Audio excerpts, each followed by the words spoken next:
Well, guess I got more time for hat picks videos then. Hi, I'm Steve Dangle. This is Sportsnet's YouTube channel, and you are watching Steve's Hat Picks presented by Warrior Hockey, where all we do is look at simply the best. The cool, the fun, the impressive, the ooh, the ah. And it says our first one is a hat trick from Pierre-Luc Dubois against Drew. Are you serious? Did we not put this in the Dangits video? Alright, fine. The Leafs are up 3-0 in Game 3 over the Columbus Blue Jackets, and then this happened.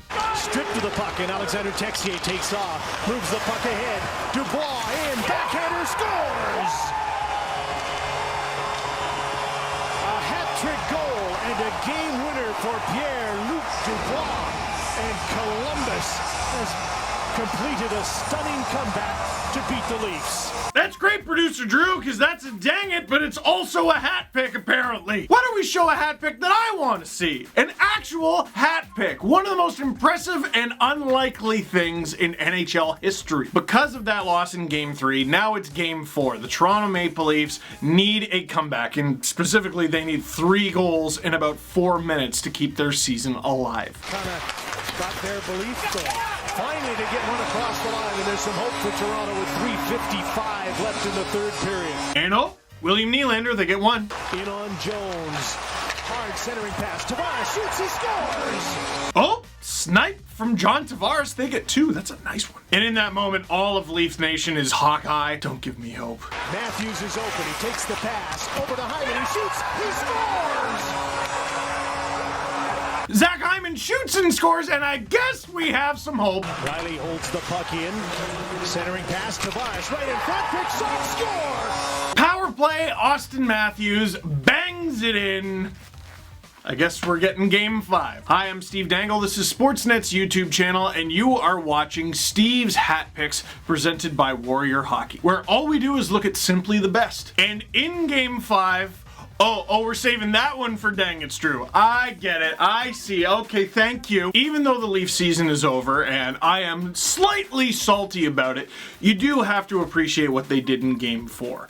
What they did had a 1 in 140,000 chance of happening. And with that, the Leafs became the first team in NHL history to blow a 3-0 lead and lose, and then the very next game, which because of COVID-19 happened to be 24 hours later, erase a 3-0 deficit and win. It's not the Leafiest record ever, isn't it? It's a bunch of things, and one of those things is a hat pick. For our next hat pick, the qualifying round was great. Best of 5. If you lose, you go home, and obviously there were high stakes. Both 5 seeds went home. But too many people were sleeping on the round robin, and there were teams competing for those top seeds. And sure enough, to lock in the top seed in the Western Conference, one of the best names in hockey, Alex Tuch, with the overtime winner. An odd man rush developing for the Golden Knights. Bringing it back along is Alex Tuch. Here's Tuch with a shot. He scores! Tuch! And Vegas gets the first seed.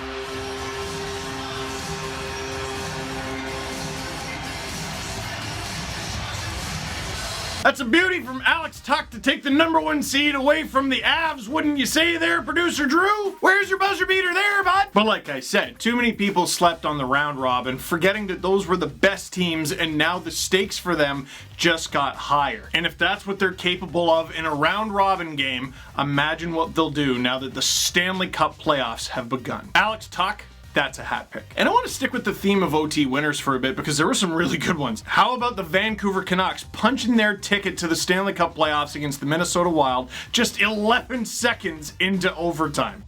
Nico Sturm out there to start. Can't clear. Scores! Chris Tanev from the point has a series winner for Vancouver.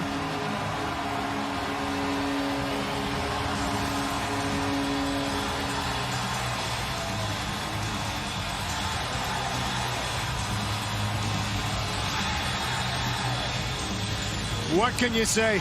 Get a puck in deep, get a shot to the net. Oh, it's a thing of beauty. Look at the angle from Chris Tanev's perspective. Doesn't even look like it hits anything, doesn't look like it's wobbling, just, beautiful. Heck of a way to punch your ticket into the Stanley Cup playoffs, into the second first round. And a hats off to this hat pick because the Vancouver Canucks versus Minnesota Wild, super underrated series, one of the best of the first round. Sorry, je m'excuse, the qualifying round. For our next hat pick and next overtime winner, the Nashville Predators doing everything they can to stay alive. They're out shooting the Coyotes 52-31. But don't sleep on the goaltending of the Arizona Coyotes, and don't sleep on some of the older players in the league. If you've been gallivanting on this channel over the past few months, did you see the Eric Lindros trade tree video? I hope you did. It took us forever to make. But one of the only, actually I think he's the only player from the Eric Lindros trade tree still playing in the National Hockey League, Brad Richardson. And when you're getting outshot like the Coyotes are, sometimes you just need a greasy one.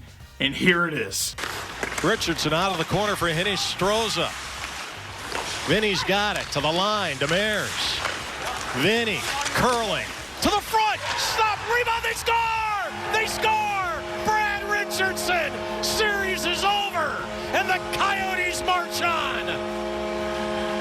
Richardson gets the overtime winner, the Coyotes get the overtime winner, and with that, they punch their ticket into the first round to take on producer Drew's Colorado Avalanche. Ooh, I might have a new team. But until I make that decision, that's a hat pick. For our next hat pick, this wasn't an overtime winner, but it ended up being a game winner. How about the Montreal Canadiens taking out the Pittsburgh Penguins? Jeff Petrie, take it away. Drouin off the board. Philip Deneau up top.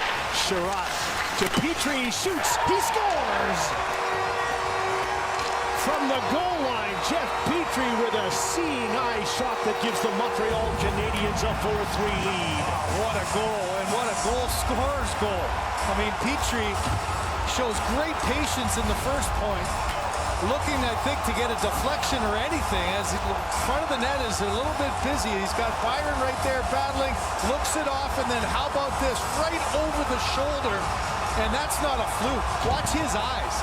He sees there's nobody to pass to up there, so why not just take the shot? Oof, it depends on who you cheer for, but that is either the most beautiful or horrifying sound in the world. Drew, can you stick on that screenshot for a second where Petrie shot this from? Look at this. Look at that. You can criticize Matt Murray all you want, and maybe you're right, but this is a dart! You could say, oh, Montreal got lucky against the Pittsburgh Penguins. Oh, what happened to the Pittsburgh Penguins? I'll tell you what happened. They ran into one of the most underrated and unsung heroes of the qualifying round in Jeff Petrie. He is still unreal. What a shot. That's a hat pick. And for our last hat pick, I want to get to probably the best looking team in these playoffs. Actually, they're who the Montreal Canadiens get to play in the first round of the Stanley Cup playoffs. I had them making the Stanley Cup final in my predictions video until I changed it at the last minute to the Pittsburgh Penguins, and I am living in constant regret.